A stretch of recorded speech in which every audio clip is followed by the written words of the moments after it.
कश्मीर का जिक्र आते ही जहन में खूबसूरत वादियां आती हैं, है ना? पर इसका इतिहास सिर्फ इतना ही नहीं, बल्कि बड़े बड़े राजवंशों का भी है। आज हम बात करेंगे शाह मीर वंश की, एक ऐसी सल्तनत जिसने 222 सालों तक कश्मीर की तकदीर लिखी, कभी सुनहरे अक्षरों में तो कभी बहुत ही अंधेरी स्याही से। तो इस कहानी को ठीक से समझने के लिए चलिए थोड़ा सा वक्त में पीछे चलते हैं। एक जमाना था जब कश्मीर की इन हरी भरी वादियों में शैव और बौद्ध परंपराओं की गूंज सुनाई देती थी। झेलम की ठंडी हवाएं जैसे देवताओं और साधकों की ही कहानियां सुनाती थीं। मतलब ये गहरी आध्यात्मिक और सांस्कृतिक विरासत वाली जमीन थी। लेकिन फिर आती है 14वीं शताब्दी और ये अपने साथ एक बहुत बहुत बड़ा बदलाव लेकर आती है। कश्मीर में एक नए राजवंश का उदय होने वाला था और इसकी शुरुआत हुई एक ऐसे शख्स के आने से जो वहां का नहीं था। ये शख्स था शाह मीर।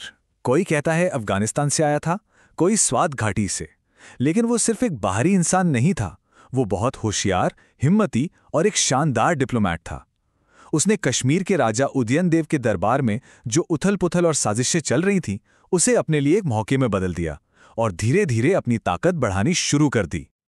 और फिर आया वो इनशाइडिंग मोमेंट, साल 1339, जब राज्य पूरी तरह से बिखरने की कगार पर था। शाह मीर ने सत्ता अपने हाथों में ले ली। उसने खुद को सुल्तान शम्सुद्दीन घोषित कर दिया। बस यहीं से कश्मीर में एक नए दौर की इस्लामी शासन की शुरुआत हो गई थी। तो इस वंश का ये 222 साल का सफर कैसा था? देखिए, 1339 में शाह मीर ने इसकी नींव रखी। फिर 1389 में आता है सुल्तान सिकंदर का विवादित दौर, और उसके ठीक बाद 1420 में उसी का बेटा ज़ैनुल आबिदीन गद्दी पर बैठता है, जिसका दौर सुनहरा माना जाता है। उसे बदशाह यानी महान राजा भी कहा गया। पर 1561 तक इस वंश की ताकत लगभग खत्म हो चुकी थी और 1586 में मुगलों के आने के साथ ही ये कहानी पूरी तरह समाप्त हो गई।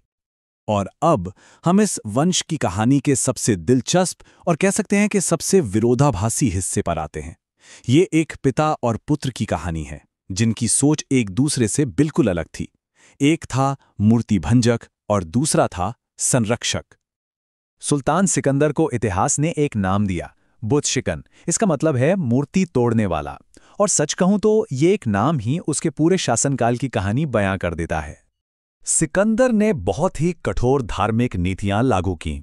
उसने मंदिरों को तोड़ने का हुक्म दिया, हिंदू विद्वानों को अपने दरबार से निकाल दिया और एक ऐसी असहिष्णुता की लहर चला दी जिसने, जैसा कि हमें दस्तावेजों से पता चलता है, कश्मीर की आत्मा को घायल कर दिया। ये वाकई एक अंधकार का दौर था। लेकिन इतिहास की सबसे अच्छी बात जानते हैं क्या है? इसमें हमेशा बदलाव की गुंजाइश होती है। इस अंधेरे के बाद एक नई सुबह होने वाली थी। और ये सुबह कौन लेकर आया? हैरानी की बात है, सिकंदर का ही बेटा सुल्तान ज़ैन उल आबिदीन। लोग उसे प्यार से बादशाह या महान राजा कहते थे, और वो इस नाम के पूरी तरह से हकदार भी थे। उन्होंने अपने पिता की बनाई हर चीज को, उनकी पूरी विरासत को पलट कर रख दिया। देखिए, एक पिता और पुत्र के बीच का अंतर इससे ज्यादा साफ नहीं हो सकता। जहां एक ने मंदिर तोड़े, वहीं दूसरे ने उन्हें फिर से बनवाया। एक ने विद्वानों को निकाला तो दूसरे ने उन्हें पूरे सम्मान के साथ वापस बुलाया। एक ने स्थानीय संस्कृति को दबाया तो दूसरे ने कला और साहित्य को खूब बढ़ावा दिया। मतलब एक ही वंश में असहिष्णुता और सह अस्तित्व की दो बिल्कुल अलग अलग कहानियां। तो सवाल यह है कि बादशाह ने यह सांस्कृतिक स्वर्ण युग आखिर बनाया कैसे? उन्होंने कुछ बहुत जरूरी कदम उठाए। सबसे पहला, धार्मिक सहिष्णुता को बढ़ावा दिया। दूसरा, संस्कृत की पढ़ाई को फिर से जिंदा किया। तीसरा, कला और शिल्प को पूरा संरक्षण दिया। और चौथा, संगीत और साहित्य को फलने फूलने का हर मौका दिया। उन्होंने असल में अतीत के जख्मों को भरने का काम किया। पर अफसोस, कोई भी सुनहरा दौर हमेशा के लिए नहीं रहता। बादशाह के बाद इस महान वंश का पतन धीरे धीरे शुरू हो गया। तो इस वंश का पतन हुआ कैसे? क्या किसी बाहरी हमले से? नहीं, असली दिक्कत तो अंदर ही थी।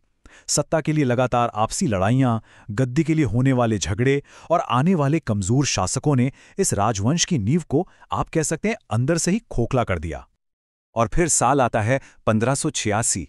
मुगल सम्राट अकबर ने कश्मीर को अपने विशाल साम्राज्य में मिला लिया और इसी के साथ शाह मीर वंश का अध्याय आधिकारिक तौर पर समाप्त हो गया। तो जब ये वंश खत्म हुआ तो अपने पीछे ये कैसी विरासत छोड़ गया?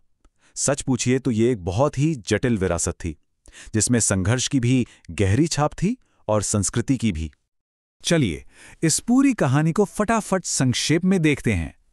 इस वंश की स्थापना 1339 में शाह मीर ने की। ये 222 सालों तक चला। इसके सबसे अहम शासक थे सिकंदर बुतशिकन और ज़ैनुल आबिदीन बदशाह। और इसका सबसे बड़ा असर कश्मीर में इस्लामी शासन की शुरुआत और एक ऐसा सांस्कृतिक पुनर्जागरण जो आज भी याद किया जाता है। और ये सब हमें एक बहुत बड़े सवाल पर लाकर छोड़ देता है। एक ही राजवंश, एक ही खून, विनाश और निर्माण, दोनों की कहानी एक साथ कैसे कह सकता है? शाह मीर वंश का इतिहास शायद हमें यही दिखाता है कि कैसे एक लीडर की सोच, उसकी विचारधारा और उस वक्त के हालात किसी भी जगह की तकदीर को बना भी सकते हैं और बिगाड़ भी सकते हैं।